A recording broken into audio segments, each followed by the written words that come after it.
Olá, Pastor Daniel Batista aqui pelo canal Verdade em 10 Minutos. Um abraço a todos aqueles que sempre têm me acompanhado aqui pelo canal e também os temas que tenho tratado, sempre visando e respeitando aquilo que nosso Senhor Jesus Cristo pregou e procurando, com esses objetivos, atingirmos uma fé que realmente salva. Um abraço a todos.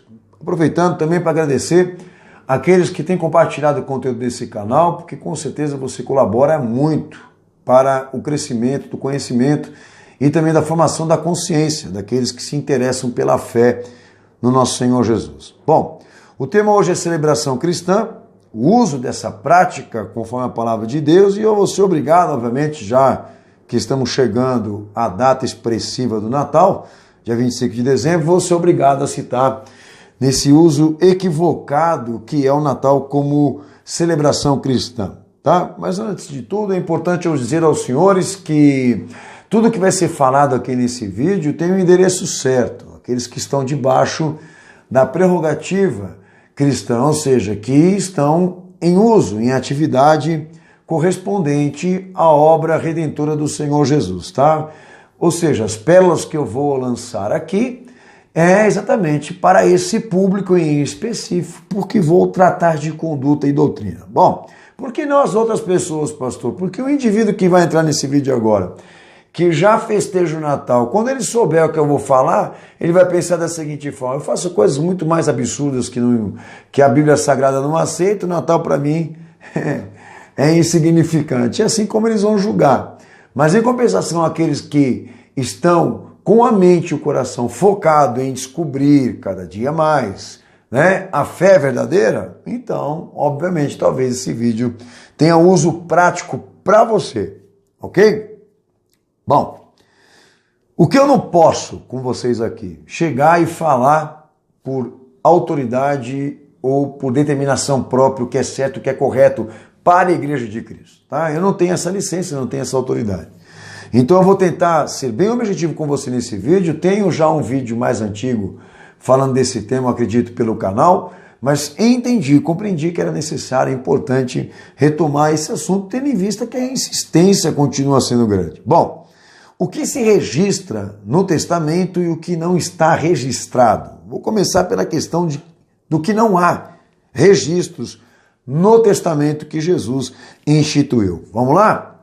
Referente à celebração e também o uso equivocado do Natal como festividade cristã. Bom, não há registros no testamento, instituído por Cristo, de uma ordenança direta da parte dele, do Cristo, que seja por meio de sua vida, de sua obra, de sua pessoa, que ele seja celebrado nessas condições. Um banquete em comemoração ao seu aniversário ou ao seu nascimento. Ok? Isso é muito sério. Ou seja, não nada diretamente dele foi instituído. E isso quer dizer que a partir do momento que ele não institui, a partir do momento que ele não ordena, a partir do momento que ele não pede, a igreja não faz. É simples assim. Porque o evangelho que nós queremos é narrado por ele, foi falado por ele. Então, se ele não pediu, a igreja não faz. Isso já deveria estar sendo respeitado por todos. Mas vamos lá. Outro detalhe. A menção de uma data expressiva de quando ele se encarnou por parte de quem relata os acontecimentos messiânicos de Jesus. E eu me refiro aos discípulos, tá? Nenhum deles fizeram menção de uma data da qual ele tenha nascido, ou então tenha se focado a narrar isso. Isso é um detalhe importante também. Jesus não pediu, eles também não mencionaram nada correspondente a uma data expressiva. E notem, não é nasceu, é encarnou-se, tá? A palavra nasceu, ela desqualifica a natureza e a existência de Cristo, tá? Quem usa essa palavra, Jesus nasceu, não entende nada de Bíblia. Ele não entende nada ou então não vê Jesus nessa forma aqui, como Hebreus capítulo 7, versículo 3 fala, João capítulo 1, versículo 1, que é o evangelho que a igreja ouviu da boca dos apóstolos, tá? Ou seja, Jesus numa existência absoluta, eterna, ele não tem fim e nem início, ok? Ele tem que ser visto assim pela igreja, tá? e também numa natureza puramente divina. Então, quando ele assume a plenitude de uma existência humana, ele se encarna, porque ele não adquire natureza, ele só adquire o corpo. A natureza que está sobre ele, que se mantém, é a divina, é a incalculável, é a sem mácula, é a santa, é a sagrada, tá? Quem não respeita isso é herege, porque é esse evangelho que as escrituras sagradas estão nos comunicando. Então ele não tem princípio nem fim de dias, nem início de dias, nem fim de dias. Ele permanece eterno, absoluto. Ele nunca nasceu. Como filho de Deus, não há nascimento para ele, há encarnação. A palavra mais respeitosa, tá? É ele se encarnou. Bom, outro detalhe de que não se registra no testamento. De que a igreja neotestamentária, a igreja primitiva, a igreja inicial, que é um padrão, é um modelo para nós, tá? De que ela tenha feito parte de festividades ou comemorações, tá? Que dessem relevância ao nascimento do menino. Não há também, dito por eles ou testemunhado por eles, um evangelho da criança. Notem que o evangelho que nós temos nas Escrituras Sagradas não narram com precisão e profundidade o período do desenvolvimento humano do nosso Senhor, ou seja, de quando ele foi criança, a não ser alguns detalhes. Por quê? Porque o foco dos discípulos e das testemunhas era trazer a narrativa de quando o Senhor assumiu a forma humana cabível para introduzir missão, ou cumprir missão, ou ter condições exatamente de falar, né, de pregar, anunciar os acontecimentos de Deus por intermédio dele. Então não há na igreja neotestamentária, me perdoem, nenhuma comemoração ou instituição ou relevância dessa memória, quando ele nasceu, data que ele nasceu, até mesmo as experiências dele como criança, que até então, para alguns aí, é ficção. Ou seja, tratar é uma questão de ficção, não é um fato, porque não foi dito por eles. Pastor Daniel, até aqui, do que não se registra no testamento, isso é importante? Caramba, como não seria importante? Jesus não ordenou, não instituiu, a igreja também, por consequência disso, não fez, tá?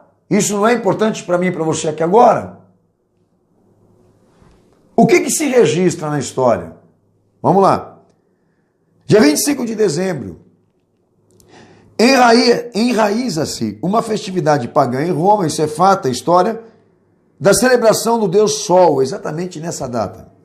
Como confirmam as enciclopédias britânicas de 1946 e a americana de 1944, que confirma exatamente isso, tá? Quer dizer o seguinte, que eles também ali tratam a respeito da cristianização do que era pagão, que foi um trabalho que Constantino fez, inclusive, ok? Então essa data está comprometida. Vamos lá.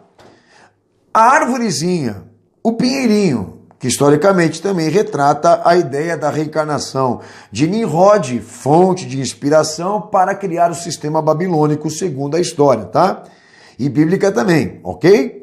Que envolvia, inclusive no ritual de memória da vida dele, essa prática de troca de colocar enfeites na arvorezinha e também trocar presentes.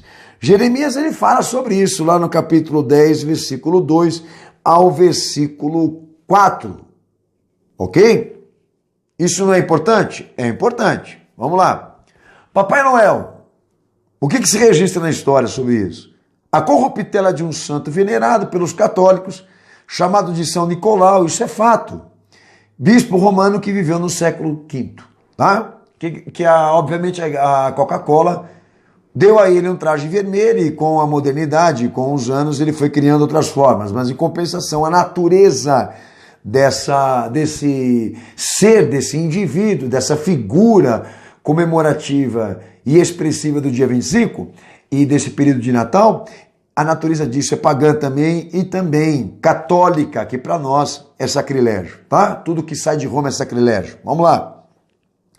No que diz respeito à celebração, entrando agora diretamente naquilo que o Senhor Jesus determinou à igreja para que ela o celebrasse, ou a forma como ele gostaria de ser lembrado, celebrado, a forma como ele gostaria de ser reconhecido e adorado por mim, por você, ok?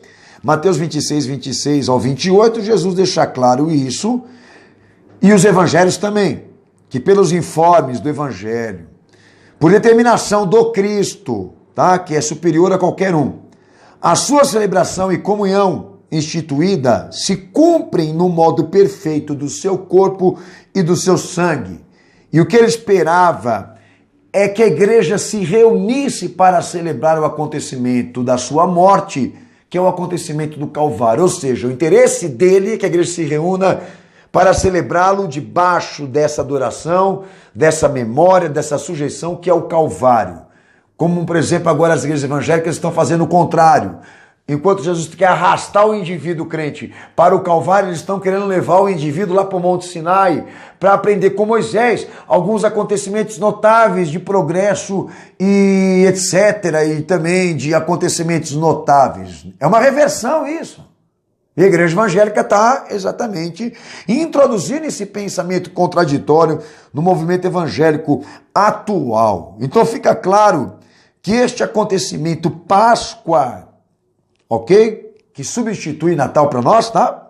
Foi executada e proferida por intermédio de uma refeição dada pelo nosso Senhor, organizada por ele, isso é muito bem claro, que define a ordem litúrgica, padrão e original da mesa em que o Senhor quer sentar com os seus discípulos. O pão e o cálice, a nível de reflexão, a nível de memória, de adoração, de sujeição, seja como for.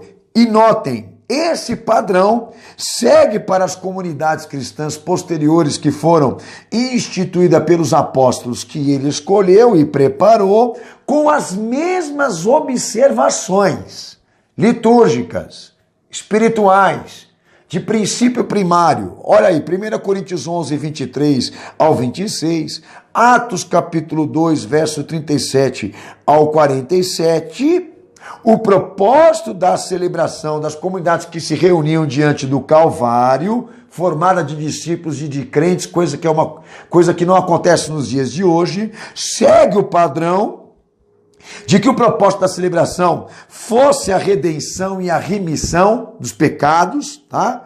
O motivo era a morte expiatória do seu Senhor Jesus. O motivo era o memorial de um êxodo verdadeiro, de uma redenção verdadeira, de uma comunhão e de uma unidade de fé evangélica, ou seja, correspondente ao evangelho que ele pregou, o advento da glória do Cristo que ressurgiu, que venceu a morte, cujo a invocação é Maranata, vem Senhor Jesus. Maranata, Senhor, vem. Era isso que estava lá. Era isso que estava lá no nível de celebração.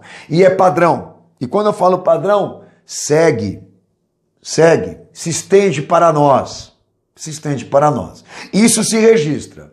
A celebração instituída por Cristo e da forma como ele quer que seja organizada e feita, e ao mesmo tempo, a história também me reúne que dia 25 de dezembro, o Pinheirinho, o Papai Noel e todas estas coisas que movem-se em torno do Natal, todas estas simbologias, essências, esses motivos, todos eles estão comprometidos, banalizados, desapropriados para o uso da igreja, porque não são bíblicos. Não são bíblicos.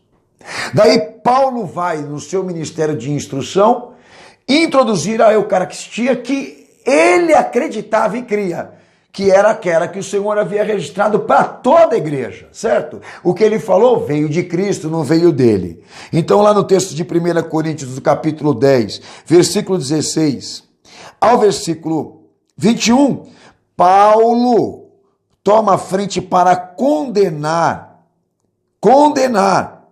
as celebrações que tivessem conotação com o sentido ou propósito nutricional, de bebedeiras, glutonarias, porque era egoísta, gananciosa e herege. Ele fala isso lá, tá? Denuncia a categoria de ditos cristãos que eram pactuados com demônios numa adoração cristã pagã, porque estava sendo alterado o sentido da celebração e da adoração, a mistureba que nós estamos vendo aí. Bom, e deixa claro que a bênção e a comunhão de Cristo está pronunciada sobre o pão e o cálice, tá?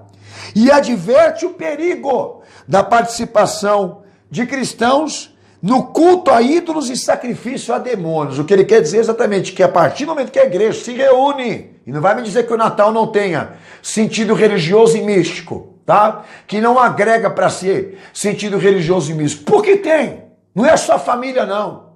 Se fosse uma janta de família, eu não estava nem aqui perdendo tempo com você. Reúne sentido religioso e místico. Ok? Então Paulo está deixando claro que a partir do momento que a igreja que assumiu a fé, o indivíduo que assumiu uma fé por Jesus Cristo, ele participa de uma janta, de uma comemoração cuja essência, cuja história, cujo foco é religioso e pagão, ele se compromete na fé e o tal cultua o demônio. Ou seja, ele está comprometido na ordem, no fator da redenção. E lá na frente ele vai ouvir de Jesus: aparta de mim, maldito, para o fogo eterno, porque eu não te conheço. Então tem gente que pensa que tudo isso daí é uma brincadeira, não tem problema, isso não tem problema, etc, etc. Como não tem problema? Você vai ignorar tudo isso que eu falei até aqui agora. Esta observação central, o mestre chama a vencear. O mestre chama a vencear.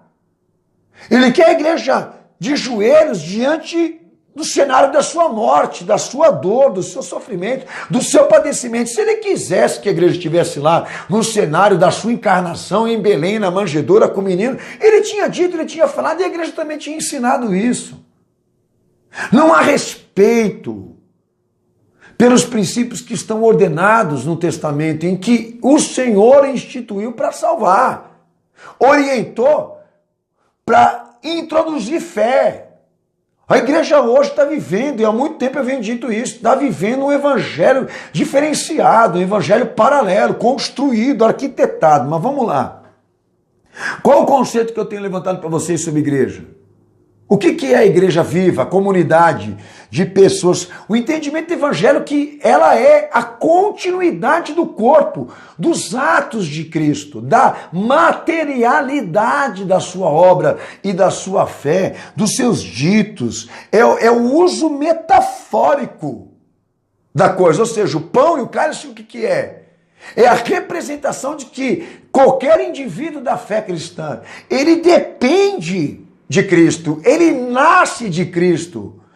A igreja vem desse evangelho que ele pregou. Ela não tem autoridade para instituir uma coisa paralela ou diferente daquilo que ele pregou. Ela depende dele. Então o ofício da igreja, de um pastor, de um líder, é normativo.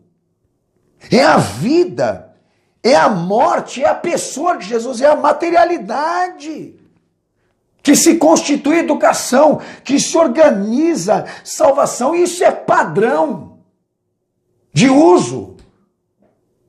Isso é padrão de uso. Então quer dizer que aquela igreja que iniciou o processo das missões, aquela igreja serve para mim de exemplo, de padrão, porque ela é ininterrupta.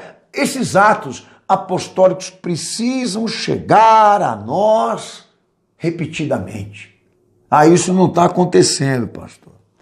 Aquele uso, aquele padrão não está servindo de comparação para a minha igreja, nem para o meu pastor, nem para a minha comunidade. Então, filho, você tem que pensar logo em sair de lá, ou então ficar lá e orientar teu pastor. O que não pode é a gente, de repente, se deparar com isso. Como que nós classificamos um herege? Como que nós classificamos uma falsificação? Que é a inspiração, a metodologia, os modos de comunicação dessa igreja estão alterados, ferem o princípio da extensão, ferem o princípio da ordenança, ferem as primícias de Cristo, ferem o padrão. Cada um tem o seu modo de ver Jesus, de contemplar Jesus. Da onde você tirou isso? Da onde? Vai perguntar para ele se ele aceita, ou se ele liberou que cada um veja e o contemple do seu ponto de vista próprio. Isso é falácia. Isso é falácia. Então como que a gente classifica um herege? Que o primeiro elemento do saber, do conhecer sobre teologia é a materialidade disso. Jesus desceu daqui, nessa terra, para ser isso para nós. A materialidade da nossa fé, o corpo e o sangue dele, ponto final. O nosso conhecimento só é suficiente, eficaz, se levar isso aqui. O que procede dele. O que foi ensinado por ele, o que foi conhecido pelo seu próprio autor, o autor da obra da redenção, quem é? Teu pastor, a tua igreja, Roma, o Papa. O autor é aquele que morreu por você, é ele que você tem que ouvir, é ele que você tem que chutar, e lá da cruz sai, vem cear, vem cear. As coisas relativas à teologia têm que ser discernidas como ele discerniu, tem que ser vista como ele viu, tem que ser ensinado como ele ensinou. Então como que a gente descobre um herege? A partir do momento em que ele pega mesclas de acontecimentos do evangelho e forma uma reputação, constrói uma perspectiva de um Jesus diferente, ou de um evangelho diferente. E Paulo avisou do outro evangelho, de que a igreja tinha que abominar e rejeitar. Então qualquer um que chega para frente do público, e eu vou ter que ser obrigado a citar o nome dessa figura deplorável que é o Silas Malafaia, que todo final de ano ele grava um vídeo em defesa de que a igreja continue festejando o Natal. Eu vou ter que citar o nome dele, porque ele é um anfitrião dessa bagaça. Tá? Por isso que nós falamos dele, porque ele quer mudar o evangelho, ele quer mudar as coisas. Então a instituição do Natal, e regrado com tudo isso que você sabe que tem, que são visões econômicas, visões materialistas, independentes, tá? Egocêntricas, que não vai me falar que o Natal desses evangélicos é diferente porque é igual, talvez numa mística diferente, ok? Daí chega esse indivíduo, tá? Debaixo desses modos de essência de festividade familiar, aqui está minha netinha, aqui está minha mulher, aqui está minha filhinha, grande porcaria, e quem está querendo saber disso? E quem está querendo saber disso? E que mérito que te dá ter família, ter netinha, ter mulher, que isso o mundo também constitui, família, amigão. Eu quero saber do que Cristo pregou. Daí chega ele para a sociedade, para a cristandade, e leva as razões legítimas disso, baseando-se, entendeu? Na cena do menino na manjedoura, dos magos, dos astros, dos pastores. Isso é fútil, isso é raso. E chega para todo mundo e diz assim, pouco importa o dia que Jesus nasceu, pouco importa para ele, que vende um monte de coisa nessa data e ganha dinheiro, e ele é empresário religioso. Mas para nós, interessa e para Paulo também, que fere a integridade da comunhão e da unidade da fé. E se essa igreja põe pinheirinho, põe festividade natalina dentro da sua igreja ou dentro da casa dos crentes, a comunhão e a fé deles está comprometida. O que eu quero dizer é que eles vão para o inferno. Segundo o meu Senhor. Olha aqui, na frente dos vídeos, aqui atrás está a minha árvore de Natal. E pior, chama de hipócrita, de falso, religioso, que encontraria ele. Acho que ele nem sabe o sentido do que seria um fariseu. Acho que ele nem sabe. Porque fariseu, ali na história, como também os escribas, era uma ordem de reeducação para os judeus, ou seja, era uma ordem religiosa e política que introduzia a nova religião para os judeus que vinha do helenismo. Por isso que eles viam em Jesus uma ameaça. O medo deles é que eles fossem desmascarados perante o povo judeu, porque eles estavam introduzindo conceitos helenistas no povo. Não se trata só de hipocrisia não, santarrão. Mas ele não vai falar isso, porque é bem o molde dele. Agora a questão aqui é essa aqui, ó. Ele, para introduzir as suas ideias sobre fé e legalizar a festividade de Natal, ele usa a palavra Natal. Até essa palavra que ele utiliza, que é equivocada, que não está nas escrituras, ele usa para formar a sua tese de que todo mundo pode festejar isso. Então coloca Santa Ceia ao invés de Natal, vamos lá. Põe Santa Ceia ao invés de Natal. Por que Natal? De onde você tirou essa palavra? Mas essa é a questão. Por que a minha alteração de humor aqui? Porque nós estamos cansados de ver prosperar e progredir em consequência desses homens pelo alvará e pela licença do povo que não quer compromisso com aquilo que Jesus pregou. Quem é o senhor, pastor Daniel, para falar dessa forma? Eu não sou ninguém. Mas a diferença talvez entre eu e você é que eu escuto aquele que morreu por mim. E se ele tivesse me dito o contrário, eu estaria seguindo agora. Então, biblicamente, para fechar aqui, a qualificadora, e isso Paulo deixou muito claro, né?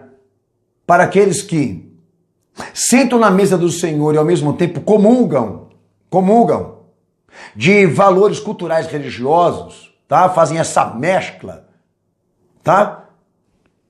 A qualificadora é que todos são hereges,